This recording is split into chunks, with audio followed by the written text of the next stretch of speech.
just kidding. I know what we were talking about. I made this vlog. So yeah, back to where I was just saying. Yeah, you know, it's just coming out here. Me and Frankie were working in TV and film. You know, he's an actor. And it's always a constant. I always say, like, Frankie's super talented. And I mean, you guys have not yet to see the real talent that this kid is. Because, you know, he's still growing as a talent and as an artist. And he's getting there, you know. But even there, even from where he's at right now, Frankie would be a lot further had they cast for more. And I say Frankie's ethnically ambiguous, right? So we even get a pass for that because some people think Frankie's Arab. Frankie's Latino. They never think that he's Hispanic. But he's Hispanic. The Hispanic roles, he don't even fit for some of them because I guess they assume he's Arab. So, you know, it's something that we struggle with. The point is, there's less of those roles than for Caucasians. When I, because it's a filter, I'm the manager, so I'm telling you guys legit. When you filter for roles, you filter male, female, or transgender. That's the categories that we have now. I understand it. You're casting for TV. It's face. It's film. It's how do you look, you know? So ethnicities matter. They want to, when they cast, they cast part for races. It's something that you didn't have to get used to. I know a lot of people, I used to post a lot of things on my Facebook and I used to be like, I used to write things and I think people used to assume like maybe like, oh, they want Asians and whites. And it's like Asians and white only. I'll put that on my Facebook stats. People don't know what I'm dealing with because they don't know what I'm dealing with in my day-to-day life. But that's what I'm reading. I'm reading a casting. It's like, why would you submit your client when we said we weren't casting Asians and Caucasians?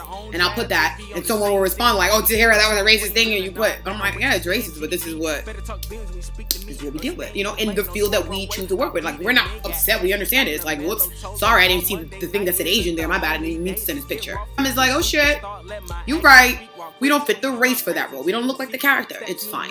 But it's something that you always have to be aware of. There's not that many Hispanic roles. There's not that many Hispanic projects. I mean, and for Frankie, it's changing dramatically. Even in the years that we started. I mean, Frankie is going to be in the majority. He's in the majority right now. Like, there's rare, like, my neighbors, I think, are white. Everybody else around here is Spanish. Like, you know what I mean? So there's no black people. Like, I'm the one that's a real minority. You know what I mean? It's like, we don't like to think about it in TV and film, but it's present. That's the whole shit. You know, if you want to talk about race, work in TV and film because this is what we combat every day. Every day, you know what I mean? It's like, you know, so for us, it's always been important. And I'm happy that Jay-Z put it out there in Moonlight and kind of showed you guys what me and Frankie been doing. Now the culture understands it. But, you know, we got to keep the conversation going, like I said. Keep the conversation going. Right, I asked myself, you know, what kind of projects or the projects that I do write. I'm working on a few scripts right now. It's, when it comes to, like, race or, like, how the characters look, I swear to God, it's like aliens. Like I say, Disney all day, right? It could be a character. It could be an animal talking. I don't know because it's like, I heard Jay-Z say this in his in a podcast. It's like, you know, as human beings, we have more, like, you know, we have more fabrics to us. We have more layers to us. We're not black and white, literally. Maybe in America, but we're not black and white. You know what I mean? It's like, and the people want to live in that world or subscribe to that kind of information. We have to come past that, people. We have to have real conversations about real things. The generation today, the black community, they don't know where they're going because they don't know where they've been. It took off Underground, which is a very, very good show. Content-based. Because it showed not the sad, sob, oh my God, we were slave in bondage story of slaves. This Harriet Tubman, I will freaking shoot you before you take me or my family back to this plantation. Slaves, and it was more of them than it were actually the ones that I think that stayed on the farm. Everybody used to run away. You know what I mean? The plantation culture, house niggas, field niggas, runaway niggas, the plantation owners, their wives, abolitionists, how they, you know, it shows you human stories, you know, because it's not, Underground wasn't based for, it's not for history. It's for the human interest pieces of what's actually happening, or what happened, I should say, back in those times in America. In America, it's an American story as well, and it's American history. Because after the Civil War, the country and the fabric of the country was established to keep superiority and inferiority still there. You know, that, and I think back then they thought that that was going to break with slavery, but it didn't break. It never broke because it was so deep rooted into the minds of the white people, the plantation owners, the way it became such a way of life, I should say. The slaves as well. The black people are 100 Not 100%, that's a lie. 85% responsible for the reason they are where they are in this country. Not the world, because we're not like that in the world. In this country, we're maybe 85%. This is like me just pulling that number. That's how I feel about it. Don't get technical with me, because I'm going to get technical back. 85% is on us. We have tremendous power. We've had tremendous power. What they did was try to destroy our minds, because they realize, they know that your mind is powerful. So they can find ways to create systems and distractions, and media, and put out content and kind of create and drive a narration. That's what you hear people say, the narrative. Create the story for you. As individuals, we fall into place, into the story, right? That's what they want us to do, fall into place. We can't fall into place. Somebody else is writing the story. It's not my fucking story. I've been bondage before. Why would I ever think you're gonna treat me fair around here? You're not. You won't. You know, we have to know that. And how you learn, go through life. Try to be black and go to a place and pray that people don't judge you off race. Pray.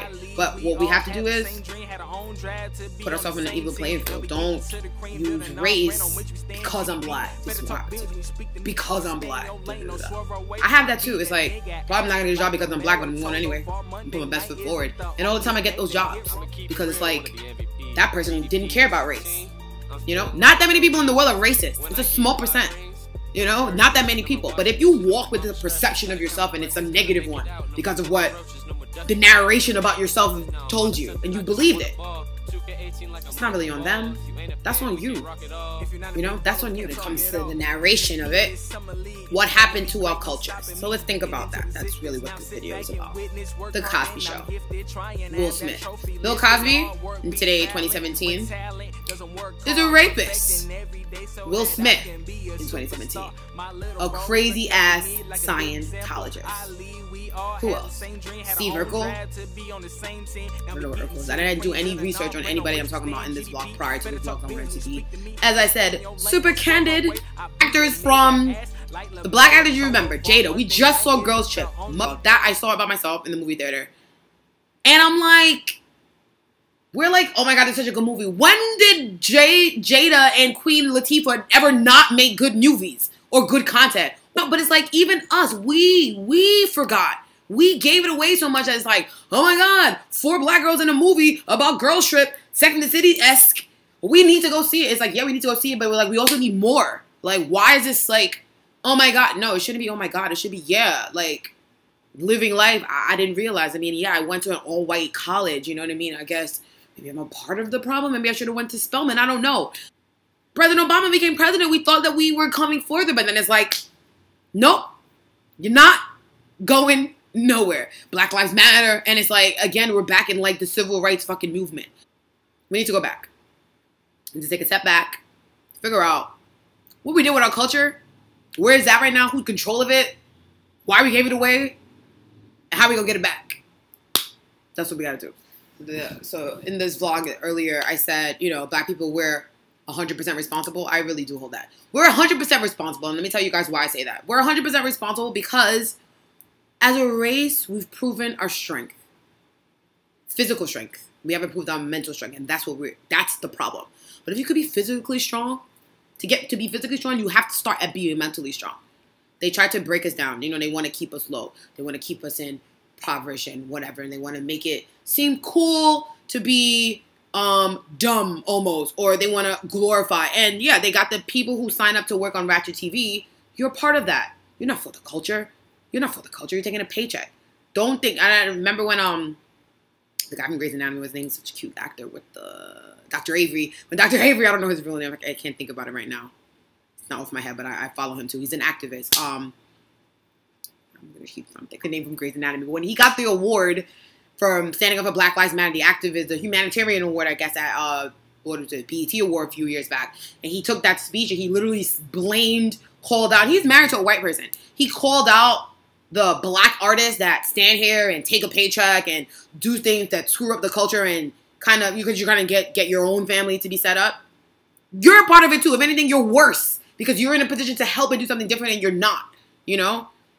That's where I'm heading into. I'm becoming a person that's going to be empowered and controlled, and I'm going to be able to have control over things, and I have to start now. What do I want to say? What am I trying to leave behind? On top of just, yeah, I'm an example to follow and follow me, but also for me to keep being an example, I have to keep doing real shit. And the real shit is, I left Brooklyn, so it's kind of a distant for me. Like I said, I don't live in a black community right now. You'll never be set wrong if you stop to use your own brain. Like, I think, no, this is what we're coming at Donald Trump right now. Why is he not thinking? There's a million ways to make it. Choose one. How you want to go through life is going to be one way. You know, what you want to do, how you want to get there, it will be another. And that's always going to be personal choices. I can only show you this is what I want to do because these are my passions. What I make vlogs for, and I'm a blogger and I am an activist, it's to share my story so that you can find some type of inspiration within what I'm doing. If you never heard someone say, oh, you know, you can do something different. You could be the only friend in your entire clique doing what you do. Be the only person in your clique doing what you do. Like, it's cool, you know? But because I know I'm the only one in my clique doing a lot of stuff, I can't be the only one. There's other people like me, and this is why I will continue to share. So let's start a conversation, because this is going to be like part one of this content creation kind of story. But let's think about it. Why is Ratchet TV so popular? How come Tidal was met with so much resistance, but y'all down to pay for Apple Music? How come, you know, it's just so many things. How come there's no black-owned enough of things? You know, I read this article the other day, and it's just like, it was about cosmetic brands. They said black women own 11% of cosmetic manufacturing, but we purchase, our spending power is like 1 point something trillion. 1 point something trillion. And what we create is 10%. The entire race. You know what I mean? It's like, numbers don't lie. So, let's join the conversation. Help me start a good conversation. Thank you guys so much for tuning in. I'm Tahyira Savanna. You're watching Tahyira Savanna channel on YouTube. If you like this vlog, please subscribe.